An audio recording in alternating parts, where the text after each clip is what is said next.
San Francisco school leaders are backing off a controversial plan to change how some high school teachers grade. It drew criticism from elected leaders in San Francisco and beyond, with Congressman Ro Khanna calling it a betrayal of the American dream. The city of San Francisco recently came under fire because they decided to propose a new grading rubric that is based on the idea of equity. Equity in grading, which essentially makes all Fs into Cs, all Bs into As, and does a lot more damage than you can possibly imagine, and that's what we're going to talk about today. But before we do, I want to thank everybody who supports this channel via actualjusticewarrior.com/join. Give me the money. Give me the money, okay? Tonight, ABC 7 News reporter Lauren Martinez took those criticisms to experts to understand the approach that several school districts are already following.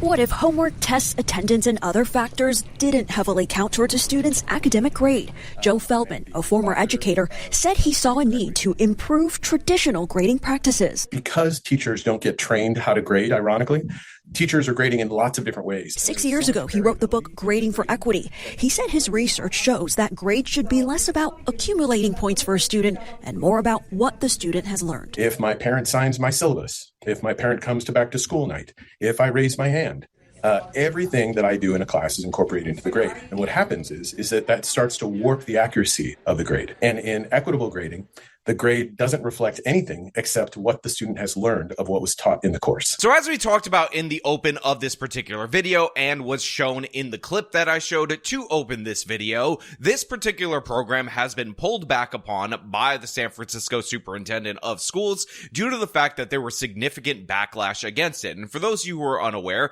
this was essentially snuck into the San Francisco education policy on the last page of a 25-page document that, by the way, was defined in like 3 words in the last sentence on that last page. And essentially, what is being described positively by this local news agency is, in fact, the program. They will no longer, in terms of this new equitable grading program, count things like homework, like test taking, like participation in classes, nor will they count whether or not your kid even shows up to the school, because grading should be this holistic program where they document the mastery that the student has on the particular subject matter. And while that might sound good, in reality, it's actually woo-woo nonsense, and it should not be taken as anything but that. And the thing is, they bring up the guy who's behind this, a guy called Joe Feldman, who wrote a book about equitable grading. And this is a former educator and researcher who makes the claim that there's so much biases and whatnot and evil white racism in our education system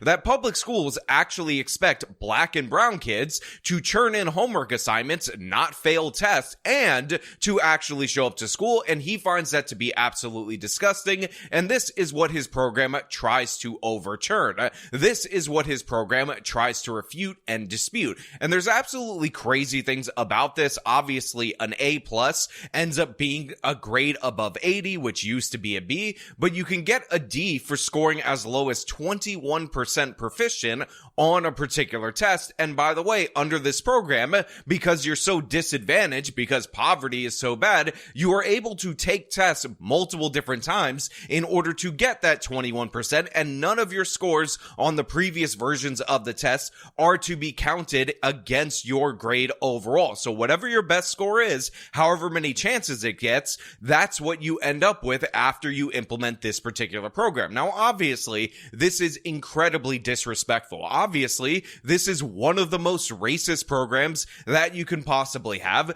because you're essentially saying that minority students can't be expected to participate and engage with the education system just like other students, whites and Asians. And it's absolutely ridiculous and absurd from top to bottom. And to be clear, the results of these programs have been completely disastrous, which we will get into a little bit later. But this Joe Feldman guy, the author of this particular book, it is important for you guys to understand that he is raking in the money for this particular program. He is in fact making, to consult on these equitable grading programs, $10,000, not a month, not a year, a day, in order to consult for this. This whole grading for equity scheme is a big racket, by the way, for Feldman himself and consultants like him.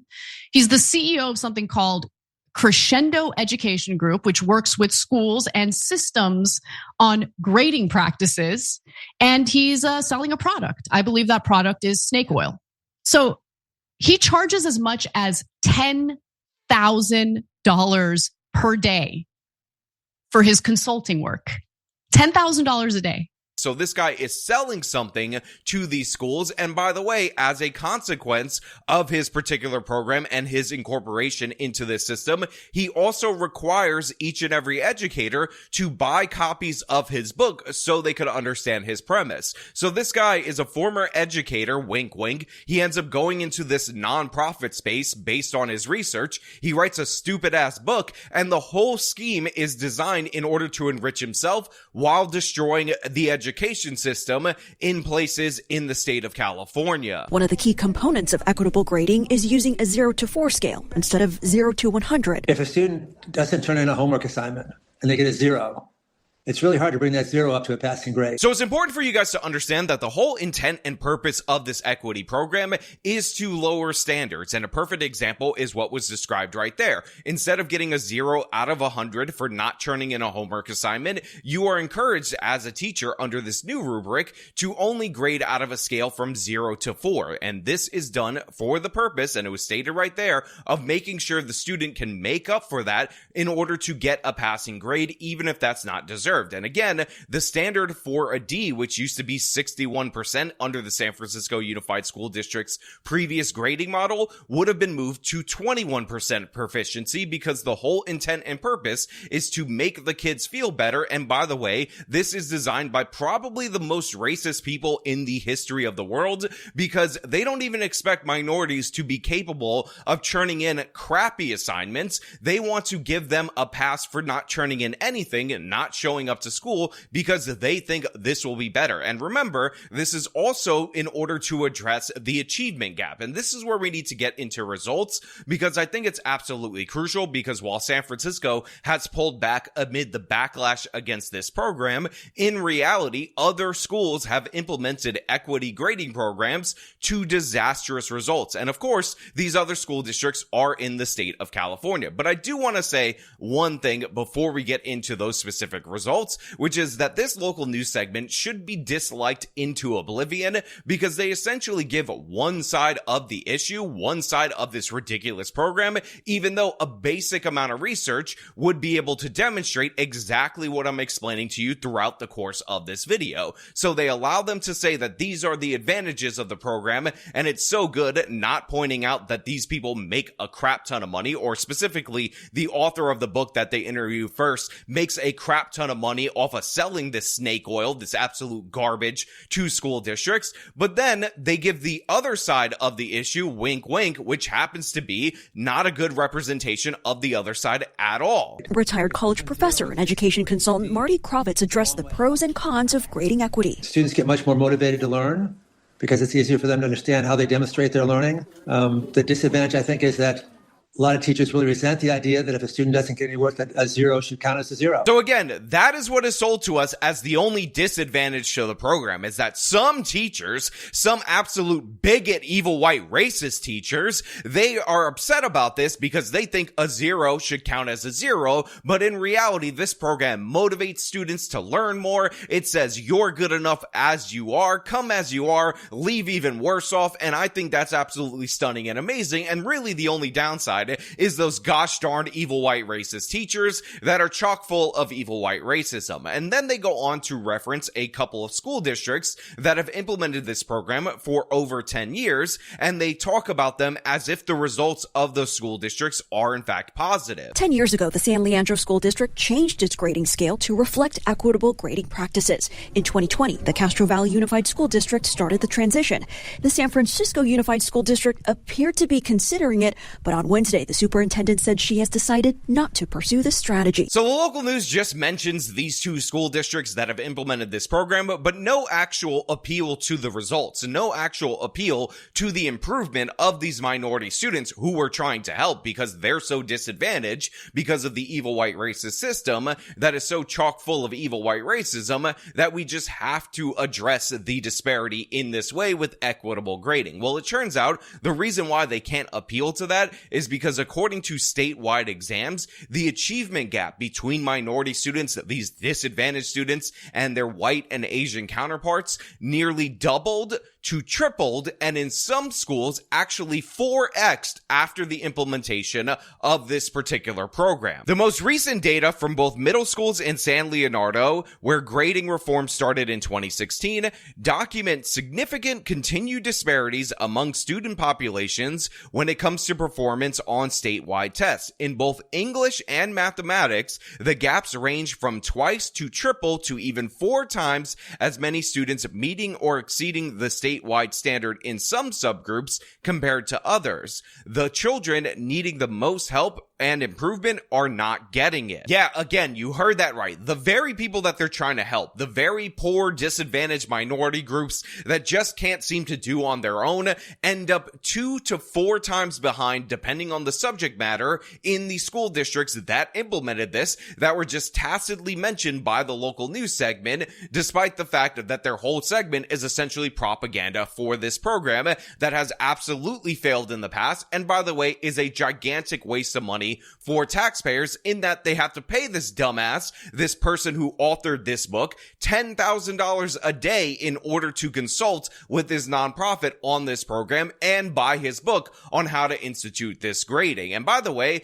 I will also point out that I'm not the only person who's against this. Anna Kasparian of the Young Turks did a segment on this. Of course, we're talking about Big Bad Anna. Oh, big, strong, big bad Anna. One of the things I give her credit for in that segment, other than her overall stance on the issue, is the fact that she pointed out and found a clip where they explain in this particular program what you're supposed to do when a white person dareth speak up against your program, because of course the anti-white racism is incorporated in this training. The syllabus for professional development program Grading for Equity says it was designed to support educators in understanding the why and how of implementing equitable grading practices. It required teachers to read the book Grading for Equity by Joe Feldman and discuss it during monthly faculty meetings.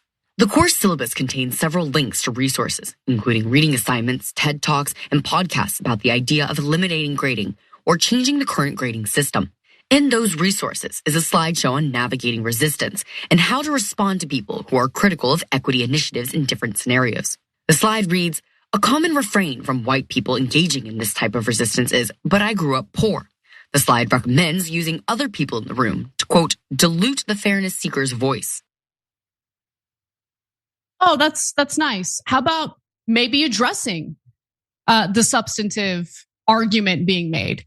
But they can't address it. So instead, they literally direct other people in the room to start screaming and shouting to dilute the person who's raising a concern. So let's give a quick recap on this particular grading system that they try to implement in San Francisco and is actually implemented in multiple school districts in the state of California. So obviously it de-emphasizes any kind of standards. Again, the threshold for an A drops down to an 80, which is traditionally considered a B. You don't actually get penalized appropriately for not showing up to school, turning in your assignments late, nor do you get penalized for failing tests. And by the way, in order to get a passing grade, you only need to demonstrate 21% out of 100 on a scale, all in the name of equity. In addition to that, the city of San Francisco and all these different various cities are completely overpaying this absolute schemer, fraudster, consultant, the author of this book, $10,000 a day in order for him to consult on this particular program. And they also have to buy his book, and they also have to pay his organization to retrain their teachers in order to grade like absolute idiots. And in addition to all of that, the very people that they're trying to help, the very people that they're trying to defend by training the teachers and the staff members to attack white people and hate white people, which are these poor, disadvantaged minority students, they not only stay behind the white students, they not only stay behind the Asian students, but the gap between them grows exponentially. Again, 2 to 3 to 4 times, depending on the subgroup that you're talking about. The achievement gap widened, not shrank. So this is an absolute disaster in every way. This does not prepare you for real life. I got news for you. When you get into a real university, getting 20% does not actually help you pass. When you have to take the SATs, they're not going to give you unlimited chances with unlimited time and give you credit even if you don't show up to take the test. So it ends up being a disaster for all of these kids who are put through this system, and essentially they're dumber for the process. But again, the nonprofit class in the state of California gets wealthy. The anti-white racists get to preach their anti-white hatred. And in addition to that, they all get to hide behind the idea that they're saving the blacks, saving the Latinos, while they're being the most disrespectful, the most anti-black, the most anti-Latino that you could possibly be, by not even expecting them to be able to turn in crap work that is late, because they think that that is a standard that's too far for them to meet. Again, disgusting in every possible way. I'm absolutely against it. And this local news segment and everybody supporting this ought to be ashamed of themselves for actually putting forward this scam, trying to perpetuate it on the children in the city of San Francisco, trying to sneak it in the last couple of sentences on a PowerPoint presentation like they did. But you know what? Those are just my thoughts. I want to know what you guys think down in the comments below. If you like this video, show them by leaving a like, subscribe for more content, follow me on my social medias, support me via the support links in the description of this video. This has been me talking about this equity and grading program. Till next time.